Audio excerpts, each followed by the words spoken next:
Okay, no? Okay, good evening ulit mga tol. So, welcome back ulit din sa ating Project 30 na kung saan ay mag-push up tayo ng 100 every single day. So, today is November 11, 2024. So, ito na ang day 19 ng ating Project 30. So, after this day, 11, ilang days na lang? 11 days na lang, di ba? So, konti na lang, konting tiis na lang. Maso-survive na natin yung 30 days push-up challenge o yung tinatawag kong Project 30. So, oras natin ay 7:47 na ngayon. So, ginabi na naman tayo. So, ngayon ay Monday, walang pasok. Gawa nga nung bagyo, di ba may bagyo. So, may signal number 1 sa Metro Manila. So, automatic walang pasok. Productive naman, no? So, since napansin ko nga na medyo nanghihina tayo nitong mga nakarang linggo. So, nagsisimula na ako magpa-condition ngayon. So, since nag-post na yung 7-Eleven run, Bulacan Half Marathon, tapos yung Pinoy Fitness sub 1. So, yung tatlo na yun, syempre, Milo Marathon kasama pala, no? Milo Marathon kasama dun. So, pinaghahandaan ko siya next year, 2025. So, since November ngayon, meron na lang akong ilang months, 3 months, 4 months para mag-prepare. So, dahan-dahan na, no? Para magpalakas. Pero anyway, no? Tsaka na natin pag-usapan yung marathon. So, focus tayo ngayon sa ating day 19 ng ating Project 30. At as usual, no? Meron tayong pakanton na isang idea. So, ang aking idea ngayon ay naisip ko lang kanina, no? Unending desire. Wow, grabe English, no? Unending desire. So, paliwanag ko siya mamaya after natin mag push up. So, ano ba 'tong ibig sabihin ko na unending desire? Pero bago yan, syempre, tira tayo ng 10-10 muna. Let's go! So, medyo madilim dito kasi gabi na nga, di ba? Basta sarado. Tapos yung ilaw na ginagamit ko. So, since nasira yung pamalakasan kong ilaw dyan, yung normal na bombilya na lang. Okay, kahapon medyo sumakit dito. So, try ko ulit i-push sa wide lang muna. Day 19. 1, 2, 3, 4, 5, 6, 7, 8, 9, 10. Okay, 10. Nakakapin na tayo. Okay, we don't need to rush. So, balikan natin yung ating pakanto na idea na sinasabi ko nga ay unending desire. Di ba? Paano ko ba sisimulan? Naranasan niyo ba mga tol yung yung time na may gustong-gusto kang bagay na makuha? Di ba? Parang feeling mo kapag naabot mo na yun, yung goal mo na yun o yung na-reach mo na, yung mission mo na yun, feeling mo sobrang saya mo na, di ba? Feeling mo yun na yun, no? So, di ba? Halimbawa, nung nasa college ka, di ba? College ka. So, feeling mo, sabi mo, nako, makagraduate lang talaga ako, parang sobrang saya ka na. Di ba? Parang sabi mo, gigil na gigil ka, makagraduate, parang yun lang yung mission mo sa buhay. Feeling mo, pag nagawa mo na yun, mapufulfilled na lahat ng dreams mo. No? Tapos, pag nakagraduate ka, di ba? Okay, masarap sa feelings, pero parang after nun, isipin mo ulit, yun na yun, di ba? Parang ganun lang, yun na yun. Then, mag-mission ka na naman ng panibago, di ba? Parang yun yung sinasabi ko, unending yung desire ng tao, di ba? Isip ko lang, parang ganun. Okay, 10. Another 10, then continue natin yung ating chika.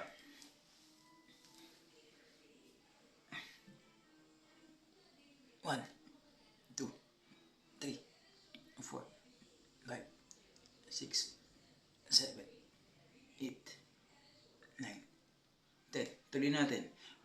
11, 12, 13, 14, Tuloy.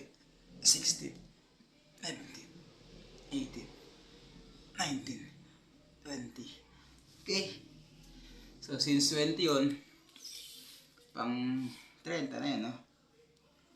Okay, so balikan natin yung sinasabi ko kanina na unending desire, di ba? Tapos, after mong graduate, iba na naman yung desire mo. Sasabihin mo na naman, let's say, nag-take ka ng board exam, di ba? Ang mission mo dun, makapasa ng board exam, di ba? Parang feeling mo kapag na reach mo na yung nakapasa ka ng board exam, feeling mo masaya ka na lagi. Di ba? Feeling mo yun na yung tugatog ng tagumpay mo, di ba? Sobrang saya mo. Pero after nun, di ba? Isang taon, wala na. Iba na naman yung goal mo, di ba? Ang goal mo naman, makapasok sa private school o kaya makapagturo. Pag nakapagturo ka, sasabihin mo, nako, makapagturo lang talaga ako, di ba? Ma-hire lang talaga ako. Para ang sasabihin mo, sobrang saya ko na, magiging masaya na ako, fulfilled ng life ko. And then, nakapasa ka na naman. Diba? Pagkapasa mo, iba na naman mission mo. Isipin mo na naman, maliit pa rin yung sahod sa private school. Diba? Tapos, malalaman mo sa public school, ganito pa rin sahod, mas malaki pala. Ang mission mo na naman, ano naman goal mo? Desire mo na naman na maging public school teacher, diba? So, hindi natatapos eh. No, hindi natatapos yung desire ng tao. Kaya nga unending desire talaga eh. Walang katapusang pagnanasa, pagnanais, no? So, yun.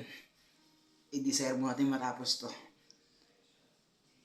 1, 2, 3, 4, 5, 6, 7, 8, 9, 10. Okay, 10 lang ulit. So, ganun, no? Parang ang sinasabi ko dito, pinupunto ko lang dito, parang wag nating ilagay yung happiness, no? Sa kaduluduluhan, di ba? Parang sinasabi mo na magiging masaya ka lang kapag na-achieve mo yung goals mo, di ba? Kapag yung desire mo nag-materialize. Ang magandang attitude dito, dapat, di ba?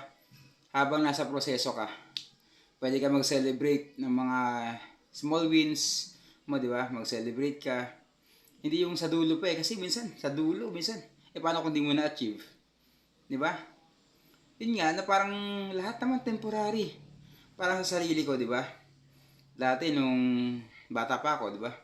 Nagbebenta ako sa palengke. So, ang sabi ko, ang parang pinaka-mission ko sa buhay. Sabi ko, gusto ko makalaya dun, di ba? Sabi ko, kailan kaya ako makakaalis dito sa pagtitinda ng gulay? And then, yun nga, di ba? Nakagraduate ako ng college, nakapagturo ko. Wala na ako dun. Sumaya ako, di ba? Kaya lang, temporary lang eh. Di ba? Tapos, nung single ako, sabi ko, makapag-girlfriend lang talaga. Magkaroon lang talaga ako ng girlfriend, magiging masaya na ako. Then, nagkaroon ako ng girlfriend, ganun din. Naging masaya ka, temporarily. Tapos, iba na naman yung mission mo. Gusto mo na naman mag-asawa. Diba? Naging mag-asawa na kayo, diba? Sumaya ka. Kaya lang, temporary lang din. Tapos, mag-iisip na naman ako ng panibagong desire. After mo mag-asawa, gusto mo na naman magkaanak. Diba? So, nagkaanak ka. Diba? After mo magkaanak, ano na naman? Masaya ka na naman ulit. Kaya lang, isipin mo, yun na ba yun? Di ba? Tapos pag-aangad ka na naman ng panibago, di ba? Kung papansinin yung mga tol, di ba? Yung tao talaga, meron tayong, di ko alam kung by nature ba tawag doon, unending desire. After mo ma-reach yung isang goal, magkakaroon ka naman ng mas mataas, parang ano lang, ba? Paulit-ulit lang. So, ang pinupunto ko dito, okay yun, goods yun na gano'n na meron kang goal. Then after mo ma-reach yung goal mo na yun, panibago, step up, di ba? To become better nga, katulad ng blinag ko dati. Kaya lang, minsan nakakapagod din, no? Minsan pag inisip ko nakakapagod, laging gano'n. So, ngayon, medyo nag-iba na yung mindset ko. May goal ako, target ko pa rin. So, kung ma-achieve ko, goods, masaya. Pero hindi na para, ilagay lahat ng happiness doon sa pinaka-end goal. Along the way, sa proseso pa lang, masaya na ako, di ba? Kung dumating, edi dumating. Kasi ganun, after mo ma-reach, kala mo yun na yun, maghahangad ka na naman. Parang ganun, di ba? So, yun, kasi ganun siguro nga yung tao. Di ba? So, ang daling ano nito eh, ang dami nitong pwedeng paghugutan eh. Madaling i-expound yung topic. 1, 2, 3, 4, 5, 6, 7, 8, 9, 10. Tuloy natin. 11, 12, 13, 14, 15, 16, 17, 18, 19, 20. Whew. Okay, 20. 20. So, 16 na tayo. So, yun, di ba? Parang yung mga tao nabubulagan lagi, no? Nabubulag tayo lagi dun sa idea na, sige, mag-move up ka, di ba? Achievein mo lahat, only to find out, wala ka ng time sa health, wala ka ng time sa sarili, wala ka ng time sa pamilya, di ba? Gumugulo ka na eh. Parang napapasunod ka lang ng society. Eh sabi ng society ganito gawin mo eh. 'Di ba? Let's say sa teacher, 'di ba? After mo ma-hire, nung nasa private school ka, ang mission mo lang naman ay mapunta sa public school. Pagpunta mo ng public school, masaya ka, 'di ba? Kasi yung sahod mo doon, it's either doble o triple, 'di ba? Kasi magkano sahod ng public school at private school? Nasa 6,000. Nagsimula ako 6,800, di ba? Tapos paglipat mo ng public school, almost 30k, di ba? Doble, triple. So yun, no? Paglipat mo ng public school, teacher 1 ka. Di ba? Actually, wala ka lang pake dun eh. Ang gusto mo na ma-permanent eh. Ilang mission mo. After mo ma-teacher 1, mabubuyo ka, masususulan ka, di ba? Makakantsawan ka ng mga co-teacher mo. Uy, mag-aral ka. Ikaw naman nag-aral ka. Kasi bakit? Para maging ma-promote. Kasi magiging teacher 3 ka. After mo maging teacher 3, masayang masaya ka, di ba? Sobrang saya mo, yes, teacher 3 na ako. Tapos, wala, panibagong mission mo na naman sa buhay. Maging master teacher. Master teacher 1. Pagkatapos mo ng master teacher 1, okay, masaya ka ng master teacher 1. After nun, masisettle ka na naman. Magkakaroon ka naman ng panibagong mission. Master teacher 2, teacher 3, master teacher 4, di ba? Unending desire talaga eh, no? Iisipin mo. Kaya ngayon, sa akin, nag-iba na yung mindset ko. Kung yung goal ko, di ba? Hindi ko na binubuhos lahat ng happiness doon sa end goal. Along the process, while doing the process, para makuha yung mission, nag-celebrate na ako ng mga small wins, di ba? Hindi naman kailangan big celebration eh, di ba? So, hindi na rin para ako sobrang gigil na talagang makuha yun, di ba? Hindi naman sa hindi ko gusto makuha. Kung makuha ko, alam ko, kasi lagi na temporary lang eh. Di ba? Papansinin mo laging ganun. Lagi lang, pagka nakuha mo isa, kala mo yun na yun, tapos maghahangad ka na naman, hanggang wala, naikot ka lang. Pinaikot ka lang ng society, no? Pinaikot ka lang ng sarili mong buhay. Only to find out, ang daming nawala sa iyo na mas mahalaga pa dapat. So, yun, no? So, ilan na yun? 60. 1, 2, 3, 4, 5, 6, 7, 8, 9, 10, 11, 12, 13, 14, 15, 16, 17, 18, 19, 20. Okay. 20 ulit. 80. So, 80. Di ba? Tulad sa akin dati. Halimbawa sa akin. Nung pagkapasok ko ng ng public school, 2013. So, since nakatira pa kami sa Tala noon, no? So, bike to work ako. So, bike to work, okay yun, goods, masayang masaya. Pawis ako, pagpasok ko ng school, ganado. Tapos marami nagsasabi na tatsaga ka magbike. Magmotor ka na lang. Di okay, nung una ayaw ko, I resist na magmotor.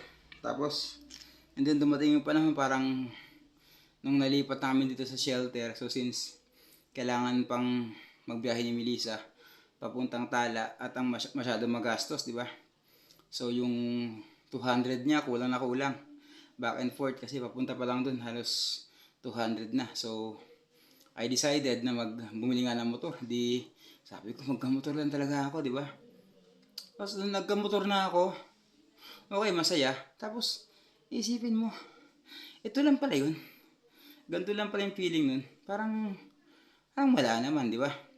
Tapos, nung time na nangungupahan kami, di ba? Parang sabi namin, magkaroon lang talaga kami ng sariling bahay. Makabili kami ng sarili namin bahay, parang sobrang saya na namin. Di ba? Kasi nangungupahan kami. Tapos tumira kami sa biyanan ko. So parang ang pinaka-mission namin sa buhay, magkaroon ng bahay. Tapos nung nagkaroon na kami ng bahay, okay, masaya. Tapos parang isip mo, ganito lang pala yun. Parang ganun. Parang di natatapos yung yung mission mo lagi. Parang wala hindi ko alam. Hindi ko alam pa sa ganun na-realize ko, no?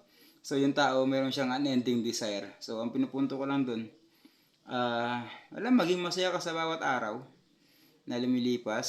Cherish every single day. Huwag mong ilagay yung happiness mo dun sa kaduluduluhan pa. Diba? Kailan ka pa mag-celebrate? Sa dulo pa. No? Paano kung hindi ka umabot? Diba? Kaya ngayon, pagka may goal talaga ako, okay, alam ko ma-achieve ko naman yun. So, hindi na para ilagay lahat ng attention dun. Let's say, sabi ko, okay, gusto ko maging debt-free na mawala ng utang. Alam ko, darating naman yung time na yun eh. Kasi alam ko, after nun, pag wala na ako utang, isipin ko, ay, ganito lang pala pakaramdam nun. So, hindi na ako masyadong pressured na ma-achieve. No? Kasi darating at darating yun. Kasi nga yung tao, meron tayong unending desire. Diba? Kaya, iba naman sabi, uy, bumili ka na ng kotse. Okay. Pero hindi, kung bibili ng kotse, darating at darating din. Alam ko, darating talaga yung time na yun. Pero hindi na para maging masaya para kung kailan pa magkaroon ng kotse. Ngayon pa lang, kung anong meron ka, maging masaya ka na. Diba? Hindi mo alam.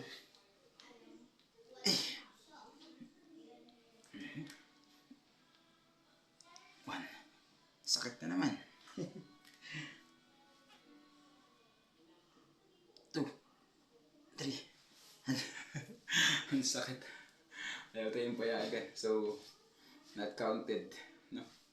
Not counted yun. 80. 80 pa lang. So, kayo mga tol, no? Diba? Na-realize nyo rin ba yun? Diba?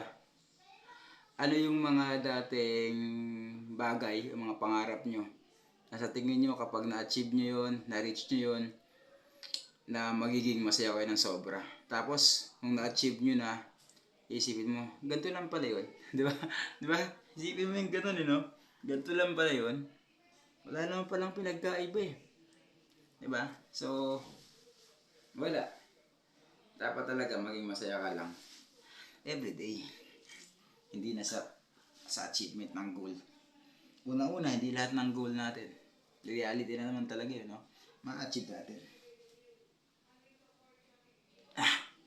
1, 2, 3, 4, 5, 6, 7, 8, 9, 10. Tuloy na natin.